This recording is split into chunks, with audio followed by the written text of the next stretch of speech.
quiere decir que yo cuando haga el cálculo, en vez de calcularlo con 4.000, lo voy a calcular con 2.000, o sea, voy a tomar un valor acá. Entonces, ¿qué pasa? Eso me permite que cualquier tipo de sobrecarga que tenga la pieza, y yo, el material la va a poder soportar porque va a seguir comportándose de forma elástica y no voy a llegar a las zonas de deformaciones permanentes. ¿Ah? Si adopto un valor de 3, va a estar en el tercio, si adopto 4, va a ser un 25%, que va a depender justamente de lo que es la...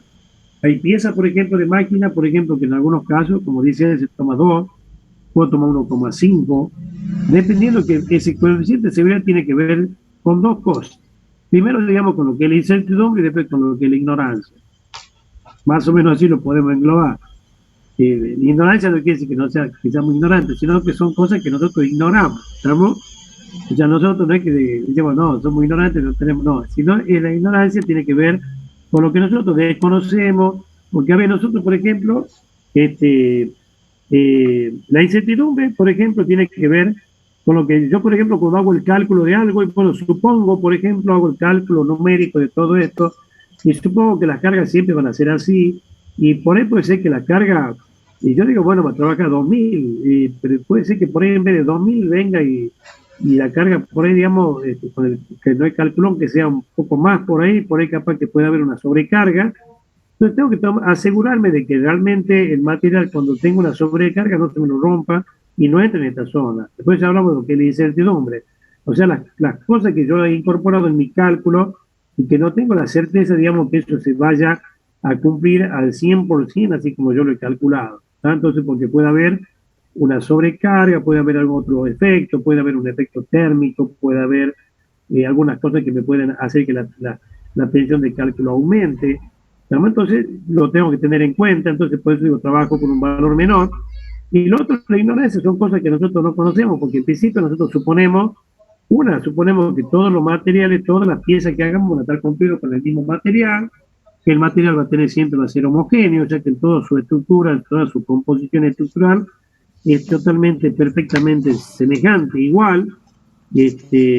Decimos, bueno, y son cosas que por ahí ignoramos porque no conocemos, decimos, suponemos que el material tiene un comportamiento homogéneo y que toda su estructura, por ejemplo, toda la estructura granular es igual, o sea que por ahí suponemos que el material no tiene ninguna falla interna, que no tiene, por ejemplo, por ahí alguna zona que pueda tener un defecto, una inclusión, algún poro, alguna cosa, digamos, interna, alguna tensión residual. Entonces, todas esas cosas hacen lo que yo le decía, lo que es la ignorancia, ¿no? Sino que son cosas que nosotros desconocemos porque no nos podemos poner a hacer un análisis metalográfico del metal para saber si realmente es homogéneo en su totalidad y si todas sus partes tienen las mismas características. Entonces, eso hablamos de lo que realmente ignoramos y suponemos de que realmente va a tener un comportamiento así homogéneo. ¿Ah? Y eso hace justamente que nosotros digamos un coeficiente, coeficiente de seguridad, porque yo me aseguro que el material, la pieza puede trabajar sin que se rompa. ¿Ah? ¿Te queda claro entonces cómo el tema o no? ¿Ah? Hay casos, por ejemplo, de piezas donde yo necesito que la pieza prácticamente no sufra deformaciones. Porque yo cuando hago el cálculo puedo calcular por tensión o por deformación. Hay muchas piezas que yo necesito que realmente, bueno, esto por ejemplo, y bueno, hay piezas que se pueden deformar y listo, no tienen problema, pero hay piezas que yo necesito que no sean deformadas, que no se deformen, que no tengan una deformación. Por ejemplo, en el caso, supóngase en el gancho, no es lo mismo dimensionar, por ejemplo, lo que es, como les digo, dimensionar un tornillo a que tengamos que dimensionar un gancho, por ejemplo, para una grúa. Un gancho de una grúa, por ejemplo, el coeficiente que se usa está en el orden de 6. ¿Qué quiere decir? Que yo trabajo justamente con un valor de 6, o sea que estoy trabajando dividiendo este valor en 6, o sea que estoy trabajando acá. Porque son piezas críticas, ¿por qué? Porque cualquier sobrecarga que tenga y que son factibles de que puedan ocurrir, se me rompe ese gancho, se me cae todo al suelo, porque estoy levantando una carga. Entonces trabajo con un coeficiente más bajo, lo cual va a hacer que va a estar sobredimensionado y va a estar soportando perfectamente la carga, y cualquier sobrecarga la voy a soportar porque no me lo va a llegar a afectar, digamos, lo que es el material, ¿ah? A la pieza. Bueno, un poco más o menos le va quedando un poco la idea, ¿no?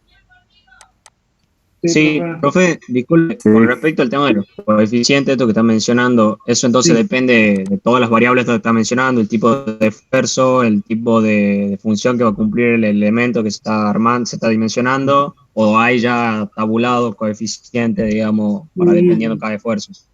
No, eso lo elegís vos, digamos, cuando vos haces el diseño, vos elegís tu valor, tu coeficiente de seguridad, lo elegís en función de lo que es la pieza, de la importancia que tiene la pieza, lo elegís vos, digamos. Es decir, bueno, sí, a ver, la cosa también no puede ser que yo fabrique un tornillo y digo, bueno, no, yo para quedarme tranquilo voy a trabajar, si aguanta 4.000, lo voy a tomar aquí con 100, porque yo sé que no se va a romper, ¿estamos? ¿Por qué? Porque Claro. fíjense, cuando decía, no, me quedo tranquilo, pues yo me aseguro que no me va a fracasar como ingeniero mecánico, porque estoy fabricando una pieza con un valor de tensión bajo, pero ¿qué pasa? Cuando yo dimensione esa pieza, me va a salir un tornillo de un diámetro enorme, y que lo voy a decir, está loco el tornillo que he puesto para la carga que están soportando. ¿Estamos? ¿Por qué? Porque en base al valor de ese sigma admisible, que nosotros vamos a sacar vamos a hacer el dimensionado de la pieza. ¿Ah? Porque a partir de la tensión nosotros vamos a sacar, digamos, cuál es la sección resistente para esa pieza. ¿Estamos? Y si yo fabrico, tengo un valor con un sigma 2, me va a dar una sección de un valor determinado. Si yo vengo por acá abajo, con un sigma 6, lógicamente me va a aumentar muchísimo más la sección y la cantidad de material que estoy utilizando. O sea que tiene que ser algo lógico, coherente, que, bueno, para eso justamente nosotros aprendemos, estudiamos y aprendemos justamente a hacer, digamos, a discernir una cosa de la otra desde el punto de vista de lo que es la parte técnica, económica, y que sobre todo funcione y no colapse, ¿no? ¿Estamos, ¿le queda claro entonces? Sí, profe, sí. Bueno, fíjese, y acá, dentro de lo que tenemos acá, nosotros determinamos un montón de parámetros, determinamos acá. Así como determinamos acá lo que es sigma lo que es el valor del límite elástico, que está acá muy cerca, que se llama sigma 0,2, justamente se llama sigma, este sigma de proporcionalidad, acá digamos una línea recta, se llama de proporcionalidad, ¿por qué? Porque las deformaciones, los alargamientos, son directamente proporcional a lo que sería las cargas. O sea que para cada delta de carga va pasando el mismo delta de alargamiento. O sea que por eso justamente una línea recta. Cuando llegamos acá, justamente llegamos a lo que se llama el valor máximo del sigma elástico. Y claramente ese valor de sigma elástico se llama, por ejemplo, el famoso ese sigma 0,2 que yo le estaba mostrando. Porque ¿qué ocurre? Se toma justamente como valor sigma elástico. ¿Por qué? Porque es un valor y se llama sigma 0,2. ¿Por qué? Porque llega un punto, por ejemplo, cuando yo llego y lo descargo al material, me quito la carga, esto va a venir por una recta muy cerca. Ojo, en el ensayo esto no tan cerca, no ocurre acá, esto ilustrativamente está puesto así, pero están mucho más cerquita uno del otro. ¿Y qué pasa? La pieza, digamos, el material se recupera elásticamente, pero ya cuando llega acá abajo queda con una pequeña deformación. Esa deformación justamente es de un 0,2%, que de acuerdo al tipo de pieza se puede tomar como 0,2, o bien algunos sigma 0,02, o bien en el caso de otros materiales, como por ejemplo el latón, entonces se toma un sigma 0,35, en donde, ¿qué es lo que significa ese sigma 0,2? El valor justamente de tensión, acá coeficiente se llama, le podemos llamar sigma P, y el que tenemos acá se llama sigma E, sigma elástico. Ese sigma E justamente se llama sigma 0,2. ¿Por qué? Porque justamente el valor de tensión a la cual yo llego en el ensayo que me llega a dejar esta deformación de un 0,2%. ¿Y por qué se toma como valor límite elástico? ¿Por qué? Porque si nosotros dejamos el material y no lo cargamos de nuevo, el material se recupera, digamos, en poco tiempo el material se recupera, tiene una recuperación y vuelve al origen. O sea, se puede volver prácticamente de vuelta justamente a lo que sería su estado original. Ese valor justamente pues se llama valor límite elástico porque a partir de ese valor ya todos son deformaciones plásticas. Ya todas las deformaciones que queden aquí ya van a quedar de forma permanente. ¿Ah? ¿Estamos? Bueno, eso justamente determinamos el ensayo. Y, por ejemplo, dentro del ensayo, por ejemplo, todo lo que tenemos acá, la zona que tenemos acá, por ejemplo, todo lo que esta área, esto es trabajo. Trabajo, energía, trabajo mecánico, energía que ha absorbido el material, la pieza, la probeta hasta que ha llegado a la rotura.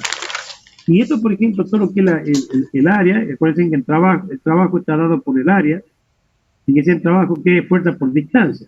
Eso es visto en física, ¿no es cierto? ¿Se acuerdan? Trabajo es fuerza por distancia, por alargamiento. O sea, que esto es trabajo, o sea, esto es energía que ha absorbido el material para poder llegar a la rotura.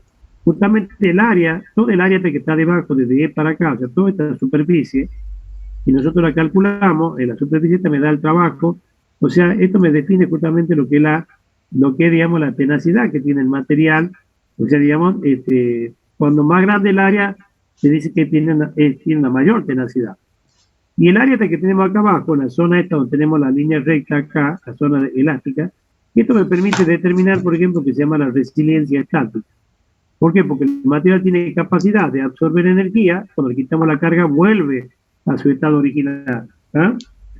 Entonces, toda la energía que ha recibido no llega a la rotura y lo vuelve. Es como, por ejemplo, cuando fabricamos un resorte, decimos tiene una buena resiliencia, tiene que tener una buena resiliencia porque yo lo voy a deformar, le voy a quitar la carga, el resorte tiene que quedar, no tiene que quedar deformado, sino que tiene que volver a su estado original. Por otro lado, fíjese lo que nosotros determinamos acá. Acá, por ejemplo, este material me permite ver, digamos, que tiene un comportamiento elástico hasta cierto valor, y después que tiene esta zona también importante que tiene que ver con lo que es la deformación plástica. O sea, el material este me está indicando que es un material que es dúctil, que es maleable, tiene una buena ductilidad, una buena maleabilidad, porque tiene una muy buena deformación plástica. Y uno puede pensar, sí, bueno, pero a mí no me conviene que el material tenga este comportamiento desde el punto de vista plástico. Pero ¿en qué sentido me conviene o no? Nosotros, por ejemplo, cuando nosotros fabricamos determinados órganos de máquina, a mí me interesa que el material ponga un tornillo, una chaveta, un eje, un árbol, y un cigüeñal, una biela. Y necesito que el material trabaje en forma elástica, porque si ese tornillo, esa biela se me deforma, directamente lo tengo que tirar, no me sirve, se me termina rompiendo. Me rompe todo. Pero en otros casos, por ejemplo, yo necesito que la pieza, en otro tipo de aplicaciones industriales y de fabricación necesito que el material tenga una muy buena capacidad de deformación plástica. ¿Y dónde? Por ejemplo, fíjense, yo necesito, por ejemplo, hacer cuántas cosas vemos nosotros que tienen deformación plástica de acero y que no están rotas. Yo quiero estampar, por ejemplo, hacer el estampado, lo que es un capó, un techo de un auto, una puerta de un auto, un guardabarro. Cualquier cosa, digamos, tengo que plegar una chapa para hacer, por ejemplo, un marco para una puerta, que lo tengo que plegar y no se me tiene que romper, no se me tiene que quebrar la pieza. Si el material no tuviera, digamos, un buen comportamiento plástico, se termina quebrando. O sea, yo lo doblo, le hago el plegado y se me lo termina, me hace una grieta y lo tengo que tirar porque no lo tengo que soldar, lo cual es una locura.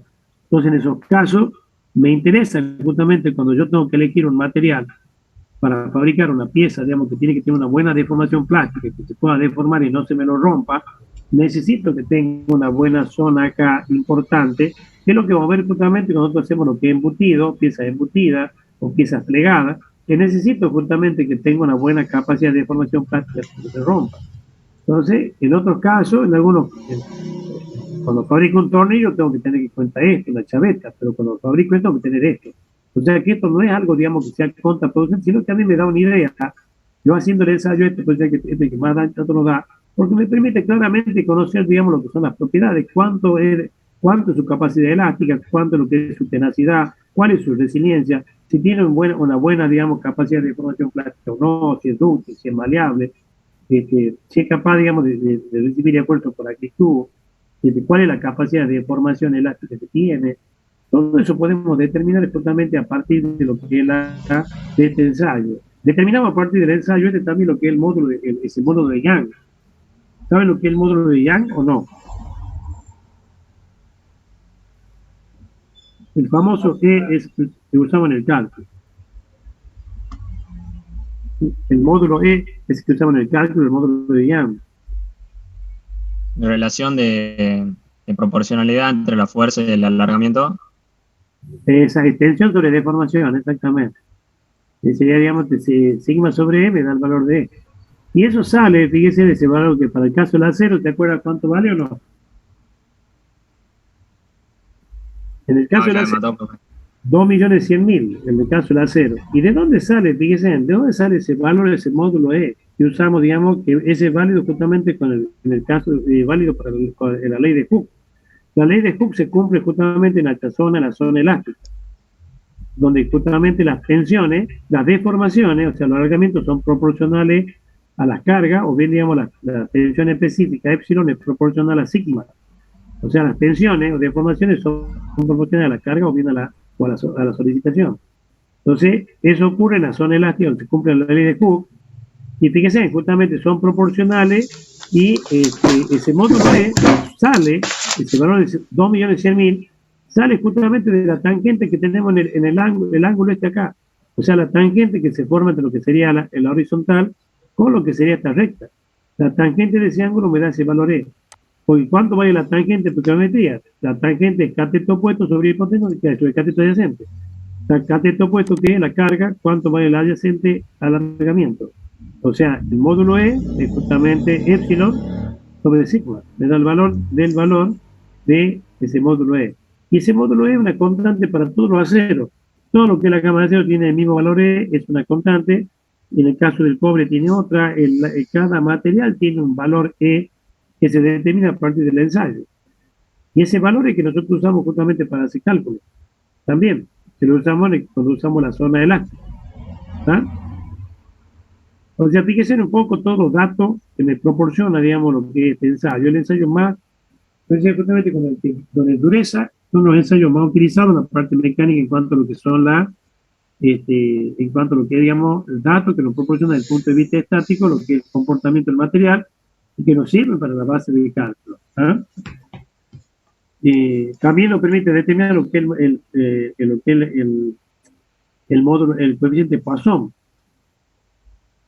Ese que se utiliza en el cálculo, usted lo utiliza en algún lado el coeficiente Poisson, ¿no es cierto? No. ¿Y de dónde sale ese coeficiente Poisson? Ese coeficiente Poisson sale de acá también. Sale de aquí del ensayo.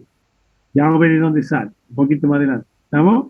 Pero fíjense en todos los datos que nos proporciona el ensayo. Yo, por ejemplo, si yo no hago este tipo de ensayo, y medio complicado, digamos, que yo pueda saber cuáles son los valores de cálculo, el comportamiento que va a tener el material, y en base a esto es que yo justamente voy a elegir el material con la característica adecuada para fabricar la pieza que yo quiero. ¿Está? Bien. Esto, por ejemplo, un poco más o menos lo que yo le estaba explicando, lo que es sigma, lo que es las deformaciones, lo que es sigma 2, fíjense acá, la forma que vuelve el material, cuando nosotros lo cargamos, llegamos a este punto, lo bajamos, se descarga por acá, ya que deja esta deformación permanente. O sea, del punto que bajemos, lo descargamos, y cuando si lo volvemos a cargar, arranca de aquí y va a volver a retomar la curva para acá. O bien si ha ganado por acritud, esto se va a levantar un poco más, va a hacer este efecto y va a aumentar un poco la resistencia, porque por acritud es como que ha ganado un poco de resistencia en cuanto a la capacidad de soportar un poco más de carga. Esto, por ejemplo, que es el límite de el sigma 0,2, fíjense como llegamos hasta este punto. Esto, por supuesto, está ampliado desde el punto de vista lineal. Este sería justamente el punto sigma 0,2 que me deja ese valor remanente, que justamente si yo lo dejo ahí, el material vuelve de 0 a 0 y no lo seguimos cargando. Que el valor de sigma 0,2 es el que me deja justamente esa deformación específica del 0,2%. Eso puesto acá. En el caso, por ejemplo, de los materiales, el átomo tiene 0,5% del valor que se toma. Bueno, en cuanto al diagrama, dicen que sale así de esa manera. Este diagrama justamente lo que se llama el diagrama convencional, pero no el diagrama real del ensayo. Porque ustedes, fíjense, si nosotros tomamos lo que es el ensayo que tenemos acá, y es como que el material acá soporta carga, llega a este punto, y ¿cómo entendemos esto? Que el material acá, fíjense, se sigue alargando, y se sigue alargando porque la carga va disminuyendo. Entonces la tensión empieza a disminuir, o sea, la carga disminuye. ¿Y cómo se la sigue alargando si la carga va disminuyendo? Sigue alargando. ¿Está?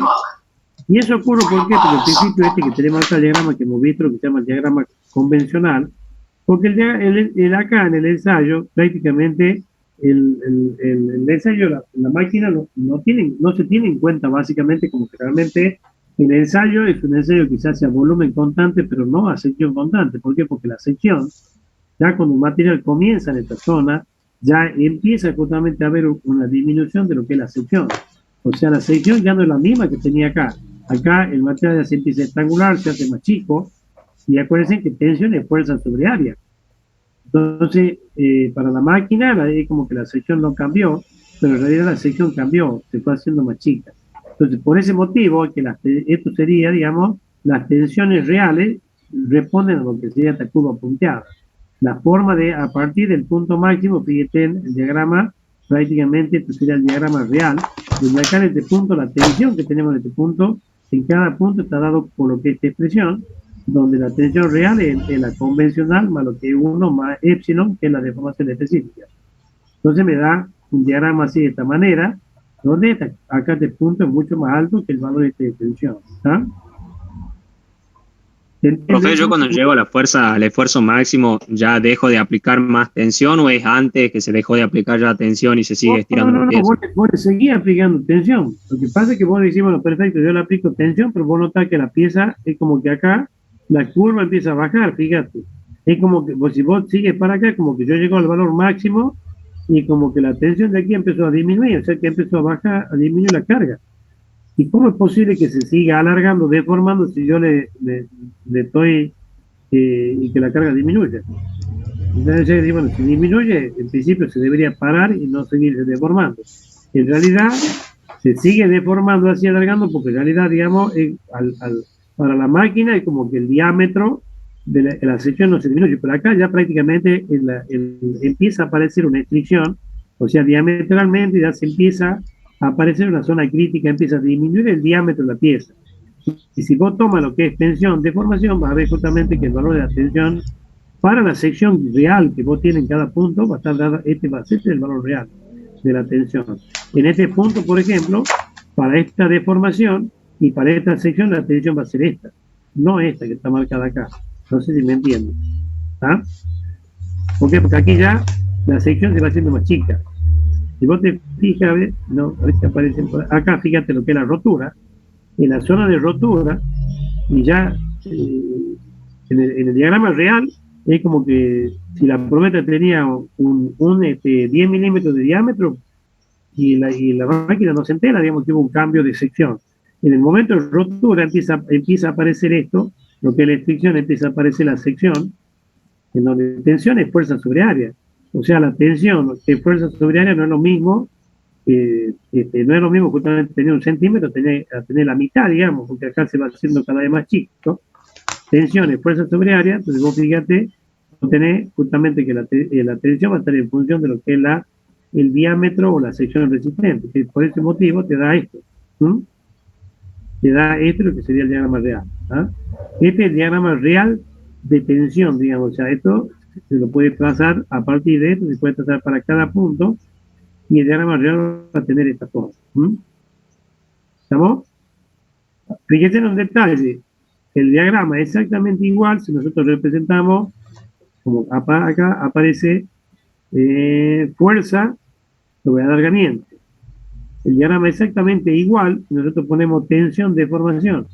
¿Por qué? Porque nos estamos refiriendo a valores unitarios. Tensión es la carga dividido del área y el alargamiento epsilon es delta dl sobre L0. O sea, nos estamos refiriendo sacando valores específicos. Fuerza sobre área, alargamiento, o sea, delta dl sobre L0, me daría la deformación. O sea que el diagrama es exactamente igual que nosotros representemos fuerza, alargamiento, o sea, delta dl, o que representemos tensión versus lo que es la deformación. ¿Tá? Esto es tensión, es fuerza sobre área, y el alargamiento es delta dl sobre L0, referido a la longitud inicial. ¿Tá?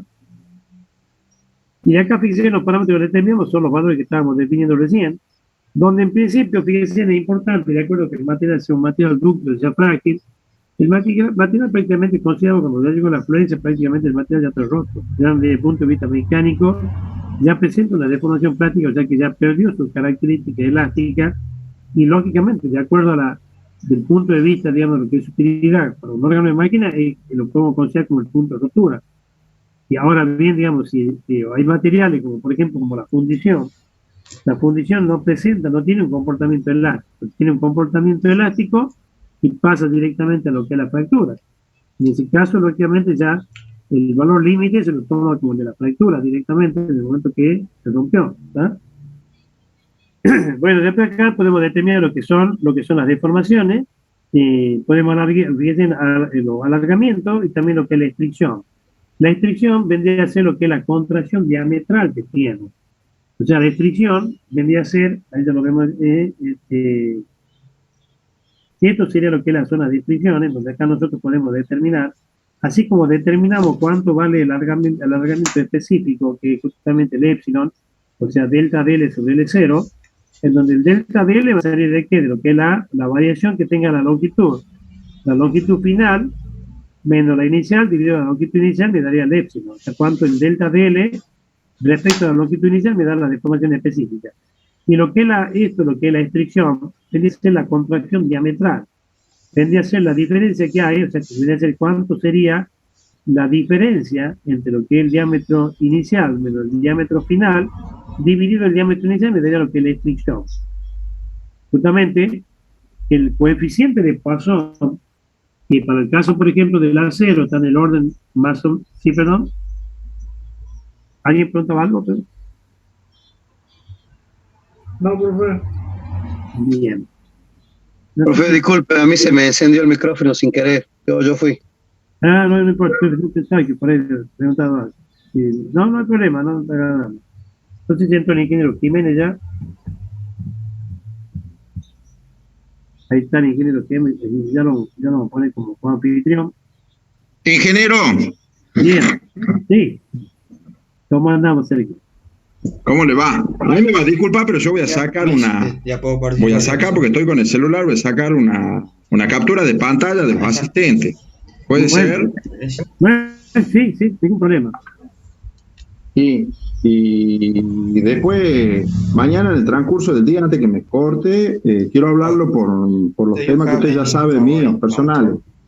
Bueno, después te llamo ya que terminemos, ningún problema. Bueno, gracias, ingeniero. Bueno, ¿qué necesita sacarle si quiere? No sé si necesita compartir pantalla, algo lo que necesite, después ya seguimos. No, usted siga nomás con la clase, yo hablo la grilla de participantes y le voy sacando una captura de pantalla. Perfecto. Bien ahí. Gracias, ingeniero. No, de nada. Bueno, fíjese en eso lo que nosotros determinamos. Y ese coeficiente de Poisson que yo le mencionaba está relacionado a dónde sale. Que para el caso, por ejemplo, del acero, varía, digamos, en los materiales, pero creo que hay una tablita de esto. El coeficiente de Poisson de los distintos materiales. En el caso del acero, prácticamente está en un valor entre 0,2 y 0,3. El valor, digamos, del valor es el coeficiente de Poisson. ¿Y de dónde sale ese 0,2, 0,3 que usamos? Sale justamente de acá, de ensayo, donde va a estar dado el cuenta de la relación que existe entre lo que es la contracción, la disminución, digamos, de lo que es la sección, la deformación diametral específica con respecto a lo que es la deformación, o sea, el épsilon, o sea, la deformación longitudinal. O sea, la relación entre lo que se ha contraído acá con respecto a cuánto lo que sería de forma específica, con respecto a lo que es la deformación específica longitudinal, que es lo que me permite la relación entre ellos, dividiendo uno en otro, dividiendo esto en esto, me permite dar ese coeficiente que está más o menos de 0,2, 0,3 en cuanto a lo que es el valor del coeficiente Poisson. Y sale, fíjense, de este ensayo, o sea que también son cosas, valores, cosas que nosotros usamos, que nosotros, digamos, no es, digamos, que son cosas que están traídas de los pelos, sino que surgen justamente a partir de los ensayos que nosotros hacemos. ¿Ah? Fíjense en cuánto va el alargamiento porcentual, va a ser delta de L sobre L0 multiplicado por 100, que esto sería el valor, digamos, del alargamiento porcentual. Una cosa importante, fíjense en cuanto a lo que es el dimensionado de la probeta.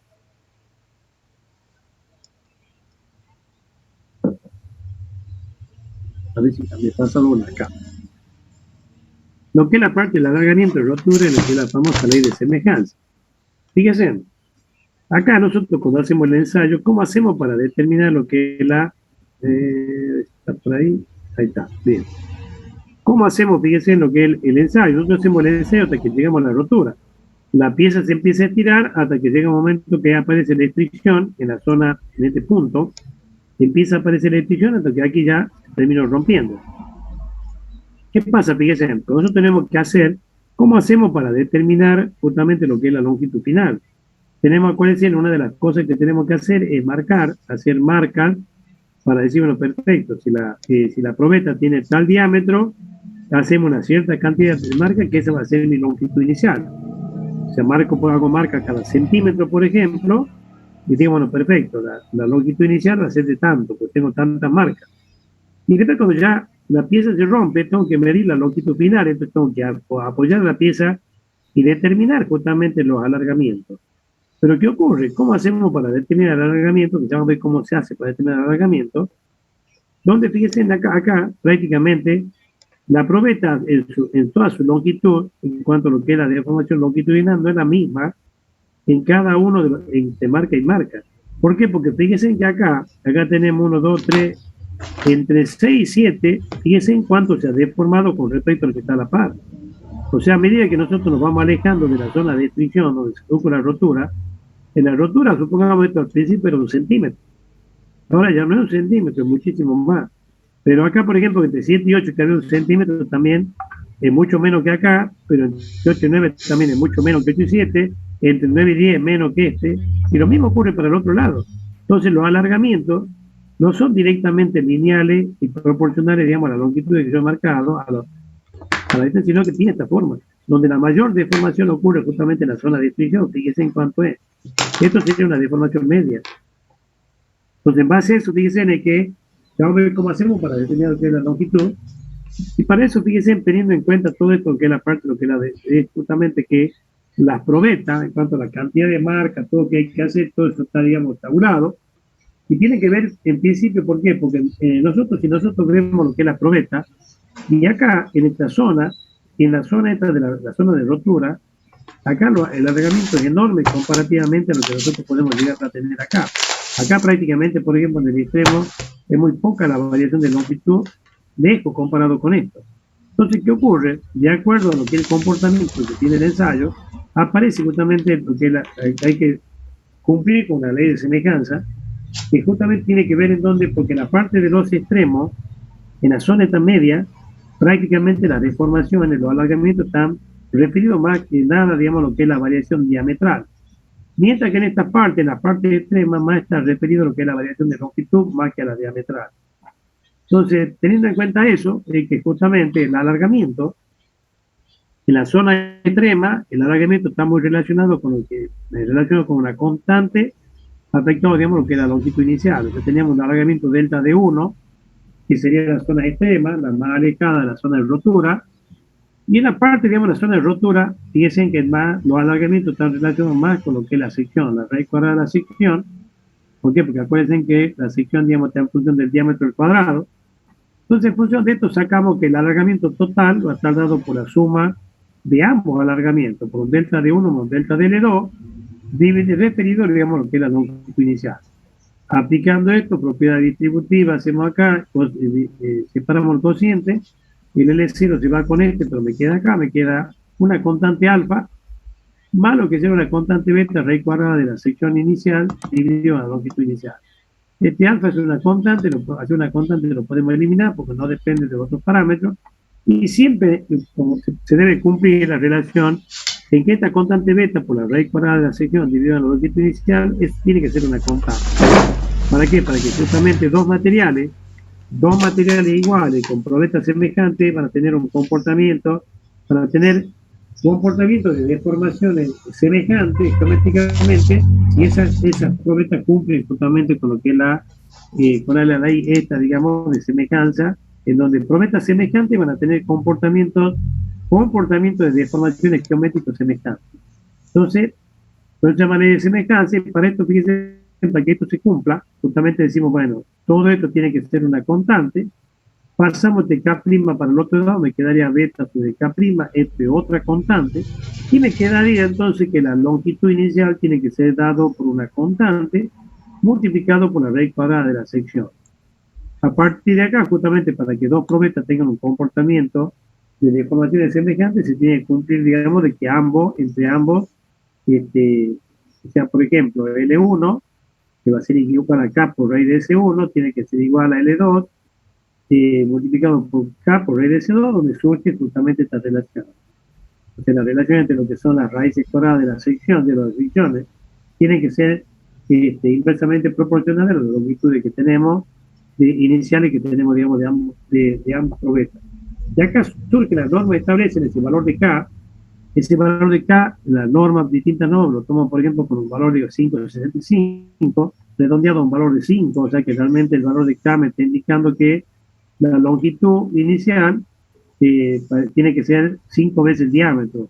Relacionando con el diámetro, O sea que el K vale 5 veces el diámetro, y acá si K vale 5 veces el diámetro, justamente podemos determinar cuánto vale el valor de la longitud. De ahí justamente surge de que a partir de ahí tenemos justamente de que la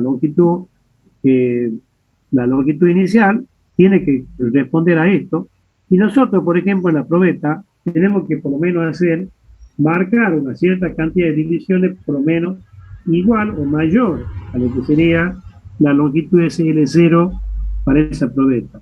Por lo general, digamos, como regla práctica general, siempre, por ejemplo, se toma 20 divisiones iguales comparativamente con el diámetro.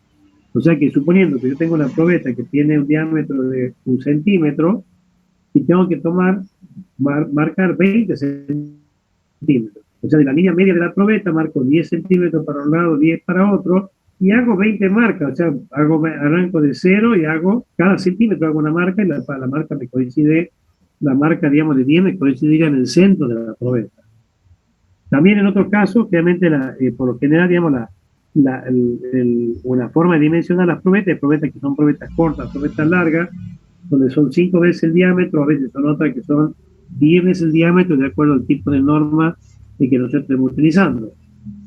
En el caso, por ejemplo, vamos a ver que justamente podemos hacer un ensayo en probetas normalizadas, o bien podemos usar probetas industriales, donde, por ejemplo, acá, fíjense, en una probeta industrial, ¿cuál es el ensayo industrial? El que ustedes han visto, por ejemplo, con la ingeniera, ¿cómo se llama? Jiménez, creo que, ¿no? No es Jiménez, Martínez. Al usar una probeta industrial, eso era una barra de acero y una sección dada, tenemos cargado, es una probeta industrial. Y nosotros, por ejemplo, si la probeta tiene, fíjense que el L0 tiene que ser igual mínimamente 10 veces el diámetro. Y muchas veces se marcan, por ejemplo, distintas longitudes L0 para después poder comparar y medir justamente la deforma, el L final, a partir justamente de ver dónde se rompió entre las marcas. Una forma práctica de determinar lo que es las marcas, ¿cómo hacemos para sacar la longitud final? Lo ideal es siempre, digamos, que la probeta, cuando se rompa, y se rompa, justamente, si es posible que se rompa en el centro mejor, porque eso me facilita todo. O que se me rompa dentro del tercio medio. O sea, en el tercio medio, o sea, nosotros consideramos, le hemos hecho las marcas, hemos marcado 200 metros, o sea, 20 centímetros, y bueno, la idea del tercio medio sería que más o menos se rompa entre 7 y 14, por decir algo, o entre 6 y 14, más o menos, encima se rompe en el tercio medio de la marca 6 y 14, sería lo ideal, pero muchas veces realmente la probeta, ¿dónde se va a romper? Nosotros partimos siempre de la base que el material es homogéneo y en principio se debería cortar y se romper en el medio. Pero la probeta muchas veces no se corta en el medio, que se corta entre las marcas. ¿Y dónde se va a cortar? Y bueno, como todo, el hilo se corta donde es más delgado. Entonces, justamente, ¿dónde se origina la rotura, la destrucción? En el punto más débil que tenga la pieza. O sea, en el lugar que por ahí, digamos, tenga una granularidad distinta, ahí comenzará justamente el efecto de la fricción. Y se va a originar un lugar que nosotros por ahí no voy a decir, pero lo importante es que en el ensayo no nos va a dar en el centro. Entonces, ¿qué pasa? Nos va a dar en un lugar. Por ejemplo, acá, fíjense, estas son las 20 divisiones que hemos hecho originales, cuando la probeta estaba sana. Entonces, ¿qué pasa? Pero resulta ser que ahora, esas 20 divisiones ya no son 200 milímetros, sino que ya se han estirado, se han alargado. Ya cada una se ha ido deformando, o sea que ya esta longitud es más grande. Pero ¿cómo hago yo para contar? ¿Cómo hago para sacar cuál es la deformación final? O sea, ¿cuánto ha sido el alargamiento? Lo ideal sería que yo cuente, por ejemplo, si yo tengo la rotura, cuento mi valor de 0 y tengo que contar 10 divisiones para un lado y 10 divisiones para el otro lado. Pero ¿qué ocurre? Eso sería lo ideal. Porque ¿qué pasa? Fíjense que yo para acá tengo 10 divisiones, porque tengo 10 pero me han quedado estas todavía. Acá prácticamente yo tengo que contar desde acá 10. Entonces cuento 1, 2, 3, cuento las 10, saco este valor de L1. Pero ¿qué pasa? Porque aquí otro lado tengo 4. No tengo 10 porque acá ya no tengo marca. No hay marca acá. ¿Y cómo hago? Fíjese. ¿Cómo hacemos directamente? Cuando tomo la lectura que tengo, digo, tengo 0, 1, 2, 3, 4. O sea, sumo L1 más L2. ¿Verdad que tomo 4? Me faltan 6. ¿Cómo se toma ese 6? Directamente tomamos, desde el punto este que tenemos el valor, el último de acá, 10, tomamos 6 para acá. Esos 6 van a ser justamente iguales a los 6 si estuviera marcado acá, porque se considera de que el material, o sea, a partir de la 4 de acá y de la 4 de acá, la deformación que podía haber presentado para acá es igual o semejante a lo que tendría para acá, teniendo en cuenta que nosotros consideramos que el material tiene un comportamiento homogéneo. O sea, las 6 que no tiene para acá iban a ser iguales, o sea, hasta de acá, digamos, de 0 a 4 y 0 a 4 prácticamente son iguales. Entonces, como aquí me faltan 6, tomo estas 6 y las tomo para acá. ¿Estamos? O sea, sumo L1, sumo L2 y después tomo de acá para acá las 6 que faltan, que sería el valor del L3 y me daría el total de las 20 divisiones. Sumando eso, yo voy a sacar ya la longitud inicial, va a ser, por ejemplo, son 20 divisiones de centímetros, va a ser 200 milímetros. Y cuando yo tome, digamos, ya los valores, que los tengo que medir, cuánto vale, y ya no me va a dar 200 milímetros, va a dar un valor más grande. Entonces, ¿cuánto vale delta DL? Va a ser la longitud final menos lo que sería la longitud inicial. ¿Estamos? Y la deformación específica va a ser delta DL sobre L0, me daría el valor de epsilon. ¿Estamos? ¿Se entiende eso, jóvenes, o le queda alguna duda? No, sí se entiende, profe. ¿Estamos? Bien. Y por algún motivo, por ejemplo, en el ensayo, la probeta se me cortaba acá, justo en el cuello, lo tengo que volver a hacer porque no tengo forma de medir. Y el ensayo que es dentro de la marca, lo puedo llegar haciendo esto, lo puedo llegar perfectamente a considerar, a calcular, pero si cae fuera de la marca, directamente lo tengo que volver a hacer. ¿Ah? Tengo que poner otra probeta y siempre la rotura tiene que caer en la marca y usar esta forma, esta metodología para determinar lo que es la longitud final. En el caso, por ejemplo, de probeta, la probeta puede ser circular, la probeta puede ser de tipo rectangular o plana, y siempre fíjense lo que es cómo se toma lo que es la disminución, el cálculo de la sección. En el caso de una sección circular es más fácil porque tomamos el promedio de 2 diámetros y en un eje X tomamos los dos diámetros y sacamos el promedio. En caso de piezas rectangulares no se toman los bordes.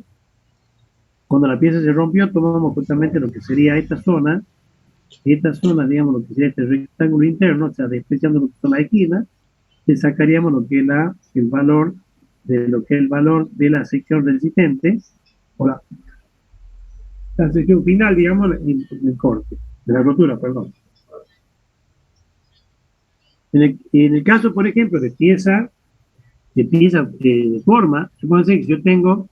¿Cómo hago yo para determinar, por ejemplo, si yo quiero determinar la sección, o quiero determinar la sección, por ejemplo, en el caso de un hierro torsionado, o un hierro conformado, es un hierro que no tiene una forma circular, sino que no tiene una forma homogénea, que tiene, por ejemplo, una forma irregular? ¿Cómo hago para sacar cuánto vale, digamos, lo que es la contracción, o sea, cuánto domina la sección? ¿Y cómo hacemos justamente para eso? Lo que hacemos es directamente, y usando el criterio, digamos, lo que es la parte media, usamos el peso. Vemos justamente cuánto pesa la barra antes y cuánto pesa después, y a partir del peso específico podemos saber cuánto ha sido el valor, digamos, lo que es la parte de lo que sería la disminución de sección. ¿Ah? A partir de lo que es el alargamiento, sacamos el valor de lo que es la sección. Bien, después en el tema, digamos, lo que es la parte de acritud, que llama este efecto, digamos, de Basinger, justamente, nosotros, por ejemplo, cuando tenemos material, el material, por ejemplo, si nosotros llegamos a una zona determinada, lo descargamos, el material puede, por acritud, como consecuencia, digamos, de lo que es la dislocación metalográfica y de los principios, ya, digamos, ya estamos en la zona plástica, y el material lo volvemos a cargar, vuelve justamente, arranca de acá, sube, si lo volvemos a descargar, hace este efecto, y el material es como que va adquiriendo resistencia como consecuencia de las deformaciones plásticas que va experimentando, y hace justamente que su valor de la parte elástica sea mayor, y esto justamente porque el material adquiere un endurecimiento justamente como consecuencia de la acritud, digamos, del material, ¿no? Esto, por ejemplo, que ustedes están viendo acá en el ensayo, y esto es mucho más real Pero no, fíjense que esta recta que tenemos acá prácticamente es muy cercana a la parte, a lo que sería el eje vertical. Si ustedes sacan, por ejemplo, para el valor del acero, saquen, por ejemplo, cuánto vale el arco tangente de 2.100.000 y para ver cuánto vale el ángulo. El ángulo, por ejemplo, el ángulo que tenemos acá en la zona del acero, este ángulo, la tangente de este ángulo que me permite aumentar el valor E, ese ángulo justamente está en el orden de casi 89, y pico grados. Estamos muy cerquita de los 90, o sea que esa recta va muy pegada justamente a lo que la, o sea, quiere decir justamente que la máquina está viendo si había un gráfico, no podemos ver. O sea que es muy pegada, pues justamente, fíjense, para medir este es muy parecido a lo que es la parte real, en la parte vertical, los alargamientos que tenemos acá son muy pequeños. Por eso justamente no podemos medirlo con cualquier instrumento, sino que tenemos que usar lo que son los usados. Y ahora un segundito voy a buscar un vasito de agua y vuelvo un segundito.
Bueno, perdón. Bueno, fíjese, siguiendo con esto, acá en principio, digamos, fíjese, yo dice que el ensayo, el tipo de ensayo cuasi estático, porque el valor de la velocidad tiene que ser muy bajo. Tiene que ser. ¿Profe? Sí, perdón. Sí. Sí, disculpe que interrumpa, ¿no? Le quería avisar por el tema de la asistencia, cuando hizo captura el profesor. Ahí una compañera mandó por el grupo de WhatsApp diciendo de que se le terminaron los datos, que ella estuvo toda la clase, pero se le terminaron los datos y fue antes de que el profesor hizo la captura. Bueno, ya él tiene también si lo puesto en el grupo de WhatsApp, ya lo va a tener en cuenta, ya lo voy a llamar y decir que lo tenga en cuenta, porque hay varios que algunos tienen que bueno. Cosas por el tema de la asistencia. Sí, bueno, gracias. De cualquier cosa, ponelo vos si quieres en el grupo, sino que lo ponga ya después ya él lo va a leer, ya cuando terminemos la clase yo lo hablo y le digo, ¿ah? Ajá. Bueno. Bueno, gracias. No, gracias a vos. Bueno, fíjense, en el valor de TDK tiene que ser muy bajo, fíjense en los valores de la velocidad, porque estamos hablando de lo que es un ensayo tipo cuasi estático, y generalmente en algunos se puede calcular en base a lo que es la norma, hay normas que establecen la velocidad, y tienen que ver, digamos, con con el tipo de máquina, con la mordaza, el tamaño de la probeta, todo eso.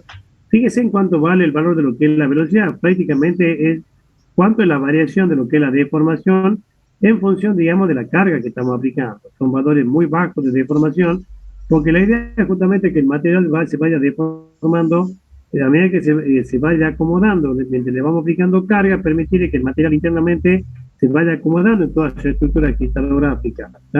Por eso justamente hablamos de un ensayo prácticamente ser tan baja la velocidad de carga en función del alargamiento, hablamos de una carga cuasi estática, porque es como si fuera que las cargas son aplicadas en forma estática.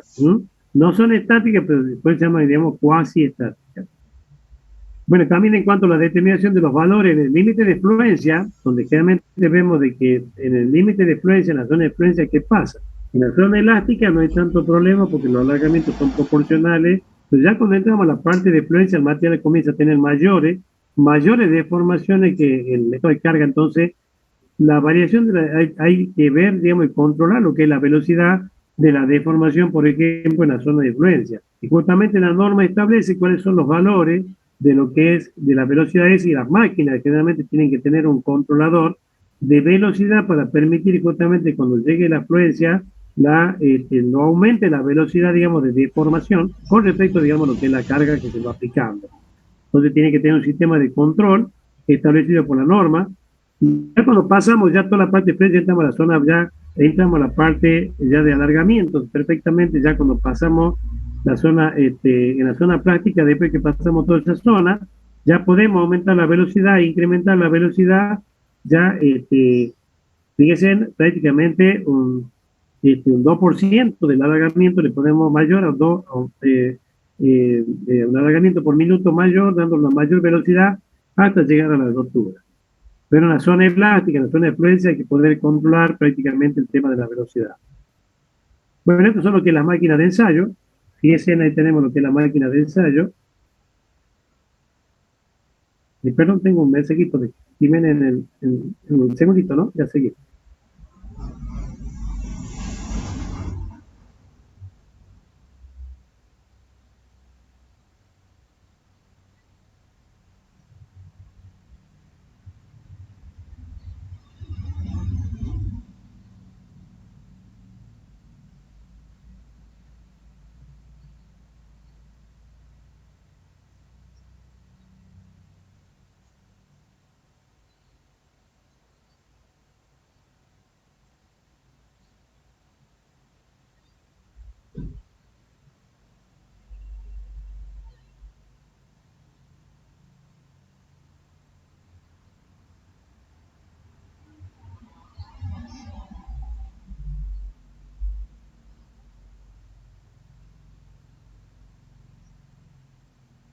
Positif.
Bueno, pero fíjense el temita de la máquina de ensayo.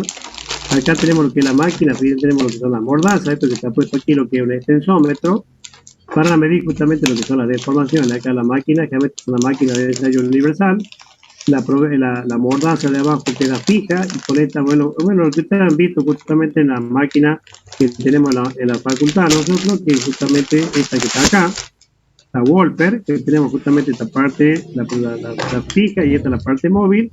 Ahí le vamos aplicando una carga, el pistón mediante presión hidráulica, va haciendo que esto se levante, la va estirando y mediante lo que es un hilo vamos haciendo lo que es la graficación, que nos permite dar el gráfico exactamente como lo veíamos, ¿no? Que es lo que han visto ustedes justamente en el laboratorio con la ingeniera Martínez. ¿Alguien tiene una duda, algo sobre el tema de la máquina, algo que quiera preguntar? Así seguimos, así ya terminamos con esto.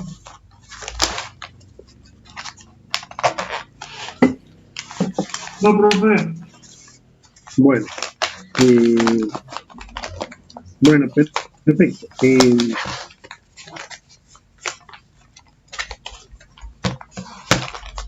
Y acá, fíjense, estos serían otro tipo de máquina en cuanto a lo que es constructivamente diferente.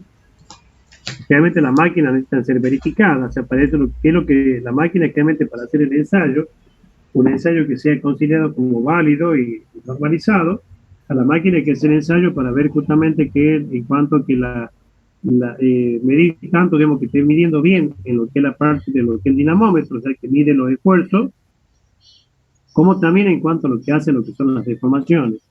Realmente por eso se utiliza el instrumento para hacer justamente la determinación, determinando el grado de calidad, digamos, que puede ser grado 1, grado 0,5, en cuanto, digamos, lo que es la confiabilidad de la máquina, o sea, que lo esté dando, porque a veces le podemos estar haciendo el ensayo, pero no tenemos la certeza por que el dinamómetro me esté marcando realmente el valor de carga que corresponde y puede tener algún tipo de error como cualquier otro tipo de instrumento. Entonces esto requiere la calibración de lo que serían los instrumentos de medición que nosotros tenemos que estamos utilizando en el instrumento.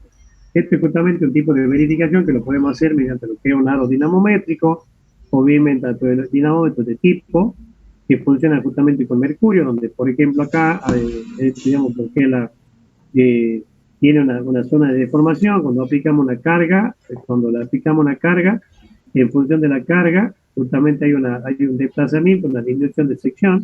En la zona tenemos mercurio, se origina una variación acá, y acá tenemos un noño con una escala, que esto es pues, un micrómetro, en donde en función de cuánto ha sido la variación acá tenemos un bulbo, acá tenemos la lente, acá tenemos este es un bulbo, donde acá hay mercurio, hay un valor de referencia, entonces de acuerdo al valor que tenemos acá, para conocer cuánto ha sido, digamos, lo que es la deformación en función de la carga, directamente con el micrómetro que tenemos acá, podemos determinar cuánto ha sido el valor de la deformación. O sea que son instrumentos que nos permiten hacer el contraste y verificación de que la máquina está funcionando bien, ¿no? Que siempre es necesario verificar, ¿no? Esto en cuanto a lo que es el módulo de elasticidad, fíjense en algunos materiales, pues el módulo de elasticidad claramente siempre está en la deformación, siempre es proporcional, en base a una constante proporcional a la tensión, elevado a un determinado exponente. En el caso, por ejemplo, si tenemos una curva de exponente, claramente puede ser menor o igual a 1, mayor que 1. En el caso que m mayor que 1, vamos a tener una curva así de este tipo, que es lo que ocurre cuando tenemos, por ejemplo, materiales como algunos materiales blandos, como el caso del cobre y todo eso, que tenemos ese comportamiento. En el caso, por ejemplo, que es menor que 1, la curva daría así de esta manera. Y en el caso particular en que m vale 1, tenemos justamente lo que es la ley de Hooke. O sea, acá justamente la deformación es proporcional a lo que es la tensión. Tendríamos lo que sería este tramo recto, en donde, como determinamos un poco, fíjense en lo que decíamos, la tangente de este ángulo me da el valor justamente de lo que sería el módulo E. Alfa sería 1 sobre epsilon. O sea, fíjense, 1 sobre epsilon, en donde justamente este alfa es 1 sobre E. O sea que el valor de E es sigma sobre epsilon, que sería la tangente de este ángulo. Y la forma de medir, si queremos determinarlo, lo podemos determinar en el ensayo, tomando, por ejemplo, trazando lo que es la recta y tomando no valores a partir de 0, sino que tomamos un delta de tensión con respecto a un delta de deformación. Y tomamos tramos, por ejemplo, en esta zona, no acá a los extremos, sino en esta zona, y tomamos esto acá, y en función de los valores leídos podemos sacar cuánto va a ser la tangente del ángulo, podemos determinar el valor. Fíjense acá cuánto toma la variación de sigma C menos sigma A, y dividido en lo que sería el epsilon C menos el epsilon A. Entonces, esta es la tangente de triángulo, estaríamos tomando lo que sería este triángulo, y con eso determinamos lo que es el valor con la tangente o el arco tangente, sacamos el valor de. Esto es una forma también de sacar el valor de a partir de los métodos mínimo cuadrado, mediante los valores leídos, que también se puede hacer. Y después, en principio, fíjense, de acuerdo al aspecto, en 10 minutitos más, en 5 o 10 minutos terminamos. Bueno, fíjense acá, en cuanto a lo que sería esto, vamos a ver dos tipos justamente de rotura.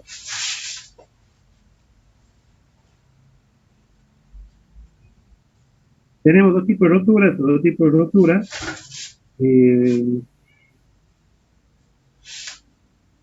tipos de rotura, en donde, fíjense, nosotros, de acuerdo a los tipos de materiales que tenemos, justamente, si uno, digamos, se fija, nosotros tenemos materiales dúctiles y materiales frágiles.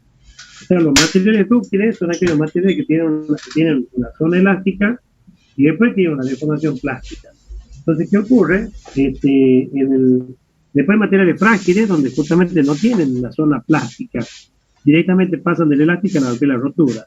En los materiales dúctiles, generalmente los materiales rompen de esta forma, lo que se llama en forma de copa y cráter, que ustedes se acuerdan del ensayo que hicimos en el laboratorio con la ingeniera Martínez, que tenía este aspecto. ¿Se acuerdan o no? ¿Se acuerdan que tenía este aspecto la probeta o no? Sí, profe. Bueno. Sí, profe, la copa que ha dicho usted. Sí, y se acuerdan por qué, digamos, este joven está peinando en la copa ya enseguida, la buena copa de verde con coca. Bueno, ¿se acuerdan por qué motivo presenta este aspecto, digamos, de copa y cráter? ¿O no? Los materiales dúctiles siempre presentan este aspecto, que es lo que tenemos acá. Fíjense, cuando más dúctiles presentan de esta forma, se deforman y presentan esta forma y cráter, a veces en forma discontinuada, como ocurre acá. A medida que el material se va haciendo menos tenalla, presenta esta forma, o bien así en forma de estrella, la parte de la copa. Y cuando el material es frágil, prácticamente se rompe así de esta manera. Prácticamente se rompe directamente así de esta manera, como el caso, por ejemplo, de la fundición. La forma esta que presentan el copa y cráter, en principio, se manifiesta porque en la zona, cuando uno analiza la zona de rotura, ve acá, digamos, incluso llegamos a ver la estructura granular del material, es como que el material directamente se ha desgarrado, y en esa zona el material se rompe justamente como consecuencia de las tensiones normales. Y se cumple justamente en la zona de borde, un poco obedece a lo que es los postulados, digamos, lo que es ¿cómo se llama este hombre? Digamos, por acá está. De West, la hipótesis de West y la otra de Rankine. El postulado de West justamente pasa que en todo lo que aparte de la ruptura de materiales hay diferentes tipos, hay varias hipótesis en cuanto, por ejemplo, el caso de Rankine dice que la ruptura se produce en material como consecuencia en un estado triaxial de tensión, el material se va a romper donde exista la tensión, donde se dé el valor de la tensión máxima.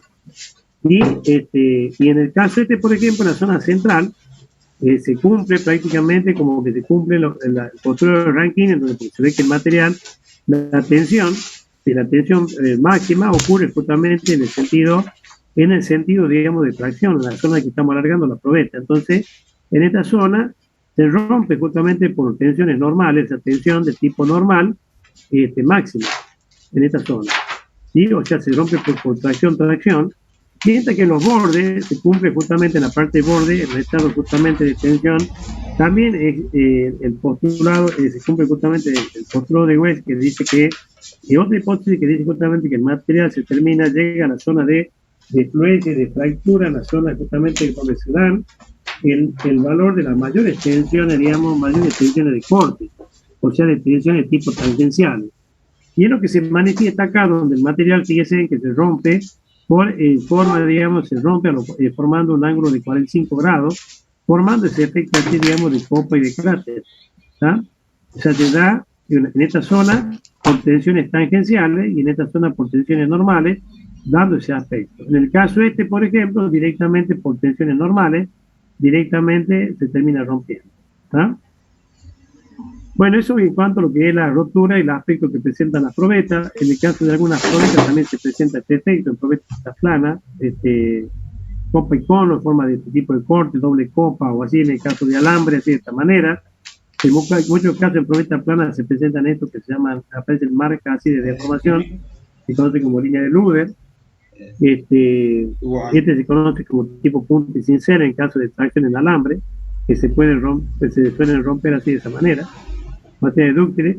Y acá, en principio, los valores que influyen en cuanto a lo que es el ensayo, fíjense, en principio depende, por ejemplo, depende de lo que sería el porcentaje de carbono. Esto, por ejemplo, lo que es un bajo carbono, 0,12, a medida que va aumentando el carbono, fíjense que el valor de la parte elástica, el módulo E es constante, no varía, y para todo acero el valor de E igual.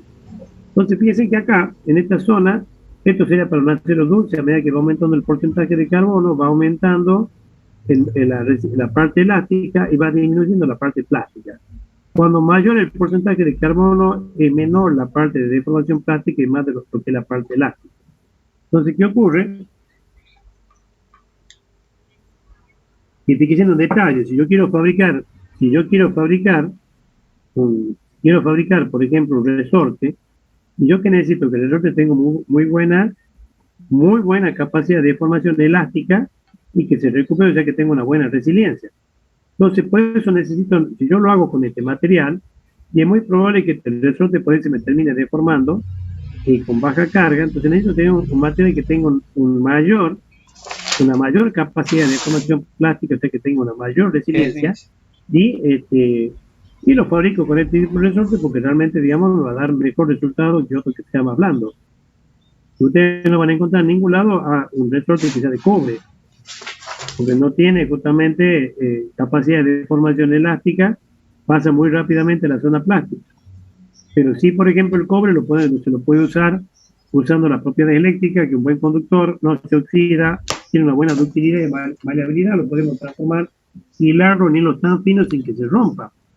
Entonces, todo eso justamente son propiedades. Por ejemplo, este acero, si yo quiero fabricar, por ejemplo, una puerta de un auto o plegar, digamos, pegar, por ejemplo, un marco de una puerta, de una ventana de acero, y si yo uso seguramente se me va a terminar rompiendo porque no tiene capacidad de deformación plástica. Sí, digamos. O sea, fíjense que lo que tengo de ventaja por un lado lo pierdo por el otro, pero ¿qué pasa? Yo tengo la posibilidad de elegir el tipo de material de acuerdo a mi necesidad desde el punto de vista del comportamiento mecánico que necesito. Por ejemplo, fíjense, está muy real a la parte de lo que es el valor de, fíjense dónde está, a dónde la parte elástica, fíjense, las deformaciones que tenemos son muy pequeñas. Entonces, por eso justamente medimos con un extensómetro. Esto que lo vemos así desde el punto de vista didáctico, para que lo podamos ver.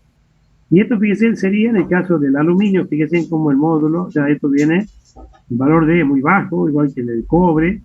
Esto, por ejemplo, lo que es la fundición de hierro. Este es un acero común.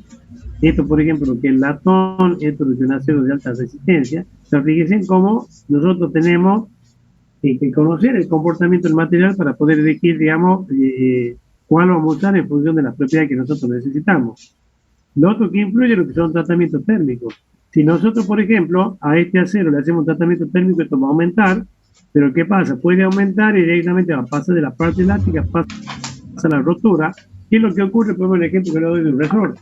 Un resorte generalmente pasa en estado, cuando superamos la parte elástica se rompe. Directamente no llega a tener la parte de fluencia muy lenta, o sea, no tiene una parte elástica, una parte plástica, sino que pasa prácticamente de elástica a la rotura.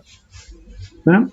Entonces, esas son y por ejemplo, los tratamientos térmicos hacen justamente ese efecto, aumenta justamente, por ejemplo, si es recocido, va a tener menos resistencia que uno que tenga un temple.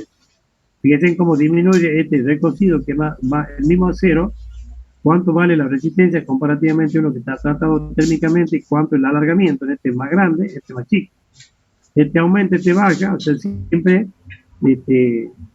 no siempre, bueno, uno lo puede lograr, lograr las características mecánicas también haciendo tratamiento mecánico en acero para mejorar las propiedades, bueno, de vestimento de otra. La deformación plástica es un efecto que aumenta, fíjense, por acritud, aumenta la resistencia. Si yo lo cargo, lo llevo a deformar hasta un punto, lo descargo, puedo lograr, digamos, que el material pueda adquirir mayor resistencia por acritud. Profe, sí. pero si yo aumento la acritud del material, después ya directamente también vuelve a pasar eso de que pasa directamente a la rotura y no por la fluencia, o sigue repitiendo el mismo. Claro, por ejemplo, el material puede ganar, digamos, resistencia por acritud, que ya el material, digamos, de acuerdo al tipo de piezas que vos quieras fabricar, digamos, ya está un poco, uno no se tiene que olvidar que ya, si bien ha ganado resistencia, va a perder, por ejemplo, algún tipo de esfuerzo, digamos, puede llegar a colapsar. Por ejemplo, si vos agarras, por ejemplo, un material, una planchuela de acero, por ejemplo, un acero blando, y la agarras, por ejemplo, con un martillo, la empezás a golpear. Cuando vos la golpeas, ¿qué pasa? El material se deforma, o sea, le está rompiendo con el golpe, le origina una deformación, entonces el material se pone más duro. Si vos lo querés limar algo, notas que está más duro, porque le ha originado una deformación plástica. Pero ¿qué pasa? El material, digamos, también a partir de eso, ya disminuye, mejora, digamos, su resistencia en cuanto a lo que adquiere más resistencia, pero por ahí disminuye en el caso de un esfuerzo de flexión, ya no va a tener el mismo comportamiento que tendrían que si no tuviera esa deformación.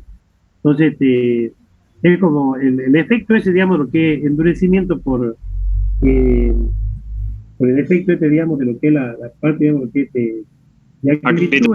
cuando vos agarras un alambre, cuando vos agarras, por ejemplo, un alambre o una chapa, lo digamos, igual, lo puedes doblar con las manos, vos notas que cuando vos lo empezás a doblar, al principio, lo dobla muy fácil, pero a medida que lo vas doblando, para un lado, para el otro, vos notas que el material empieza a levantar temperatura y a su vez, digamos, empieza a ponerse más duro, más rígido.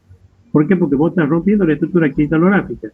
Y eso que te cueste más a medida que lo vas doblando, ¿por qué? Porque va ganando mayor resistencia por acritud, como consecuencia de la deformación plástica que le está originando, digamos, por el hecho, digamos, que está generando, digamos, dislocación de la estructura granular.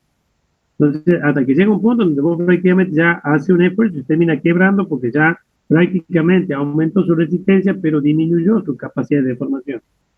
Pero se puede, en algunos casos, vos podés mejorar lo que, digamos, por ejemplo, si vos tenés un acero blando, por ejemplo, un acero de construcción, que tiene un bajo porcentaje de carbono, que no le puede hacer un tratamiento térmico, sí le puede aumentar la resistencia mecánica si vos, por ejemplo, le haces un proceso de deformación plástica. Le hace, por ejemplo, le hace un laminado o algo, te mejora, te aumenta la resistencia mecánica como consecuencia de la deformación plástica que vos le pueda haber generado. ¿Ah? Bien, profe. Sí, estamos. Bueno, después, en cuanto a otro factor que influye, lo que es la temperatura del ensayo, generalmente las temperaturas bajas aumentan la resistencia, mientras que cuando aumenta la temperatura disminuye lo que es la capacidad de resistencia. Fíjense, acá, por ejemplo, para la temperatura más baja, para menos 170 grados, aumenta la resistencia del mismo material, y cuando va aumentando la temperatura, baja justamente lo que es la resistencia. ¿Estamos? O sea, esto, ojo, fíjense, no tengan en cuenta que esto estamos hablando de grados bajo cero, y acá tenemos grados sobre cero. O sea, esta temperatura es más baja que esta. ¿Estamos? Estos son menos 170 grados, estos son 20 grados centígrados positivos. ¿Ah? Fíjense cómo generalmente la máquina de ensayo también permite, mediante el sistema de calefacción, se puede lograr calefaccionar lo que es la probeta y hacer el ensayo, digamos, con temperatura. Generalmente, digamos, lo convencional es hacerlo justamente a 20 grados centígrados y para hacer un ensayo normalizado, pero si uno quiere hacer un ensayo para determinar lo que es la resistencia particular, para ver la resistencia del comportamiento del material a una determinada temperatura, la máquina tiene la posibilidad de colocar un sistema, digamos, de calentamiento por resistencia para calentar toda la probeta a una temperatura acorde para poder hacer el ensayo y verificar cuántos son los valores que da y cuáles son en función, digamos, de la temperatura a la cual me puede interesar a mí, le capto la pieza, y yo necesito saber porque la pieza va a estar soportando una carga térmica, o con efecto térmico. Bueno, estos son algunos valores en cuanto a lo que son para algunos materiales, en cuanto a lo que son los valores del módulo longitudinal y el transversal. El módulo de longitudinal justamente es para el caso, fíjense que el módulo E siempre es kilo sobre milímetro cuadrado, igual que el valor de G. Y este módulo de elasticidad, el módulo E, tiene que ver, digamos, con me está dando la idea de la tenacidad del material, o sea, cuántos kilos por milímetro cuadrado aguanta, soporta, o sea, me está dando una idea de la resistencia que tiene, el comportamiento mecánico que tiene el material en cuanto a su tenacidad, o sea, me dice que la cantidad de carga que puede soportar por milímetro cuadrado me está dando ese módulo E. Y mientras que el valor G, esto digamos lo que sería tensión en el módulo E, y el módulo G es justamente cuál es el comportamiento que tiene en cuanto a la resistencia a lo que son las deformaciones que tiene el material con respecto justamente a lo que serían las tensiones de tipo tangencial. Entre esto y esto, por ejemplo, una ventaja que tiene, generalmente hay una relación entre lo que es yo haciendo el ensayo de tracción, el módulo G, vamos a ver, digamos, la clase que viene cuando veamos el ensayo de torsión, que justamente el módulo G lo sacamos a partir del ensayo de torsión. Y en torsión, acuérdense que tenemos tensiones tangenciales. Entonces, con las tensiones tangenciales podemos sacar el módulo G, pero, por ejemplo, el módulo G lo podemos determinar también a partir del ensayo de tracción, porque entre el módulo E y el G hay una relación en donde el valor de G es igual a E dividido, y nosotros ponemos G va a ser igual a lo que es el valor de E dividido en 2, y entre paréntesis 1 más mu, en donde mu el coeficiente de Poisson, donde prácticamente el valor, fíjese en el valor de E, o sea que yo conociendo el valor de E, puedo sacar E a través de esa relación, de G igual a E dividido en 2 multiplicado por 1 más mu, o sea, sería E igual a E dividido 2, y 1 más mu sería 1, póngale en 1,3, o sea, sería el valor de E dividido en 2,6 más o menos, que me daría el valor de E, que estaría más o menos dentro de los valores que estamos viendo, que estamos por ahí cuando son los valores del módulo E con respecto al G. ¿Está? O sea que estos bueno, son los valores de longitudinal y esto es justamente importante cuando yo tengo que hacer un cálculo de una pieza, por ejemplo, bajo cargas normales, y tengo que usar el módulo E.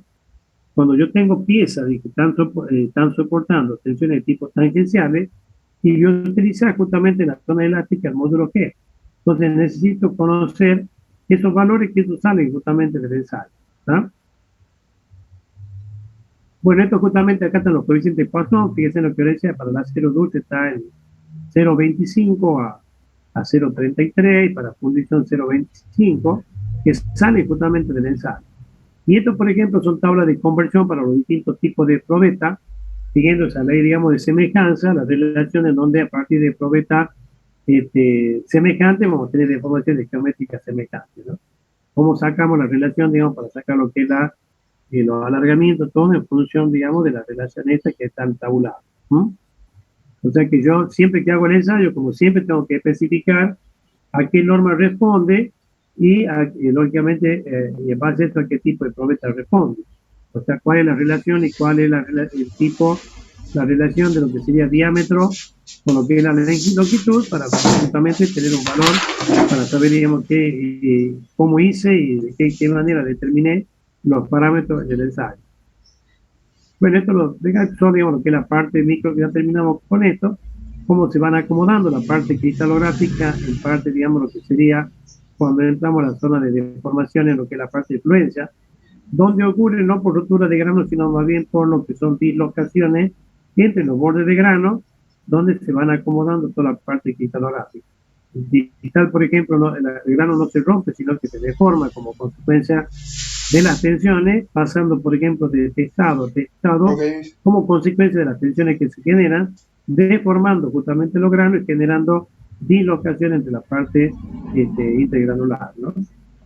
Modifica, fíjense, esta deformación plástica, dice, cambia la forma de grano, endurece por deformación, aumento de la densidad de dislocación, almacenamiento de energía de deformación, modificación de la conductividad eléctrica, resistencia a la corrosión, por ese efecto.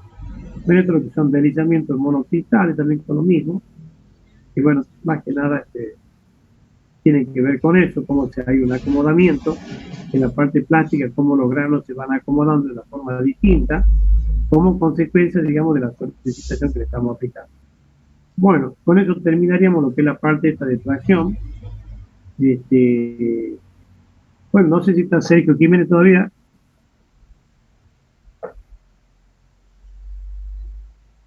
Todavía anda ahí. Bueno, jóvenes. Ingeniero, estoy todavía. Disculpe. Bueno, no sé si quiere aportar algo, porque no sé si alguien quiere preguntar algo. La clase que viene vamos a volver sobre lo que es el ensayo de... Lo que sí vamos a ver es a ver si le podemos subir un video para que vean. Es importante que vean cómo se hace el ensayo. Aunque ellos ya la mayoría lo han visto el año pasado, el año pasado, la anterior, en el 2019, cuando lo hemos hecho en el laboratorio con la ingeniera. Lo que pasa es, bueno, que sé que yo te comento que ellos, digamos, en segundo año en estabilidad, tienen justamente, suelen ir, digamos, a hacer el ensayo con en estabilidad 1, y cuando están cursando segundo año, van y lo ven. Ellos, por ejemplo, han tenido la posibilidad de verlo, no así, digamos, lo que han cursado el año pasado. Así que, bueno, vamos a ver si podemos ver, pues el año pasado no se hizo el ensayo, o sea, lo que han hecho en el año 2019 sí lo han visto, en el 2020 no. Así es. En un momento, si le buscamos algunos videos, le podemos pasar en el grupo para que lo vean, a ver cómo la mecánica del ensayo, cómo es, para que lo puedan ver. Bueno, jóvenes, no sé si tienen... Yo no tengo problema. Bueno, disculpe un segundo. Le quería hacer una pregunta con respecto a otra materia, lo que sería Ingeniería 2, para rendir final, ¿cómo hay que hacer? Ingeniería Mecánica 2. ¿En qué año cursado? En el 2017, con usted. No, en el 2017 lo que tenés que hacer es mandarme lo que han hecho en el 2017 tienen que hacer es mandarme por mail lo que han hecho, digamos, como proyecto. Sí. Cosa que yo lo vea si también, que algunos no lo tienen completo, no lo tienen aprobado. Tienen los proyectos bien, yo les devuelvo, lo dice que ya están bien, y lo que hacen es defender los proyectos, explicando qué es lo que han aplicado de la materia, cuáles son los conceptos que han tenido, todo. Hacer la defensa de los proyectos, porque ustedes han tenido parciales, pues ya una parte práctica.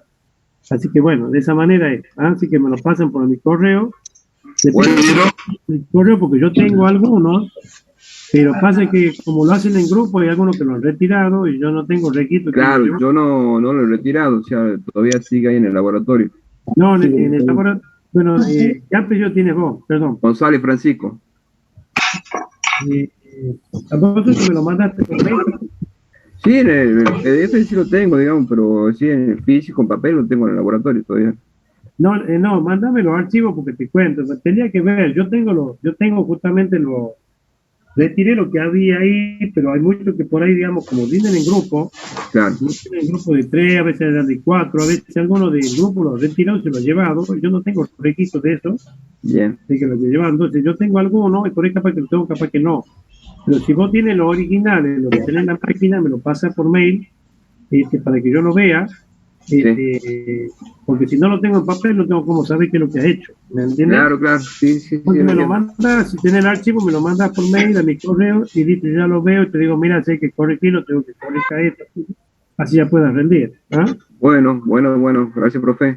Y la modalidad, como vayan a rendir, lo que tienen que tener es una computadora con cámara, un pizarrón, como para explicar algo, por ejemplo, algo, un borrador, lo que sea, un rotafolio, algo donde puedan explicar qué es lo que han hecho. De esa manera es como si estuvieran haciendo lo presencial. Perfecto, profe, gracias. Bueno, perfecto. ¿Mi correo lo tienen? No lo tengo yo, si lo puede escribir, por favor. Bueno, ya lo voy a... le pongo ahí en el grupo de acá de mediciones, lo pongo ahí, por cualquier cosa, si alguien lo necesita, ya lo voy a escribir, le pongo ahí y ya me lo mandas ahí. Bueno, gracias. Bueno, perfecto. Y cualquier consulta que necesite, Me pregunta por chat, no tengo ningún problema. ¿Ah? Bueno, está perfecto. Gracias, profe. Bueno, espera. Lo que han cursado el año pasado Ingeniería Mecánica 2, la metodología es diferente. No han rendido parciales. Entonces, tienen que rendir primero la parte práctica, que después son resolución de problemas. También igual, aprueban esa parte, recién pasan a rendir lo que depende de lo que es el proyecto.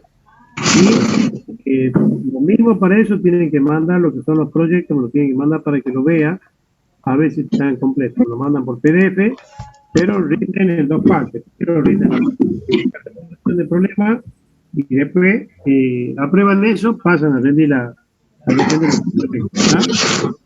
únicamente eso es para lo que han hecho el año pasado, porque el año pasado con el tema de la pandemia no hemos tomado parcial. Y los problemas son algo parecido, relacionado similares a lo que hemos visto en los prácticos, todo eso en los creadores de prácticos. Así que bueno, ¿estamos jóvenes? Así que los que tengan intenciones de rendir, por ejemplo, me van mandando, yo le voy a poner en el grupo el mail mío, me lo van mandando, pero es importante que me digan el año y quiénes son los de grupo, así yo ya lo voy teniendo al proyecto y yo les digo que lo vayan corrigiendo, cosas que cuando tengan completo ya puedan rendir. Bueno, al pelo joven, ¿alguna pregunta más? ¿Algo que quieran preguntar? Nada más de mi parte, profe.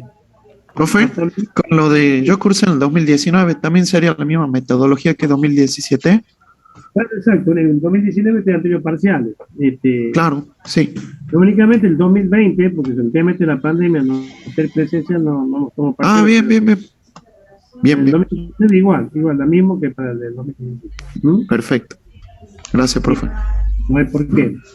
Pero, bueno, hasta luego, buen fin de semana. Buen fin de semana para todos. Ya te llamo, Sergio. Ya te llamo en un ratito. Gracias, ingeniero. Gracias. Bueno, un abrazo. Chao. Chao, hasta luego. Hasta luego.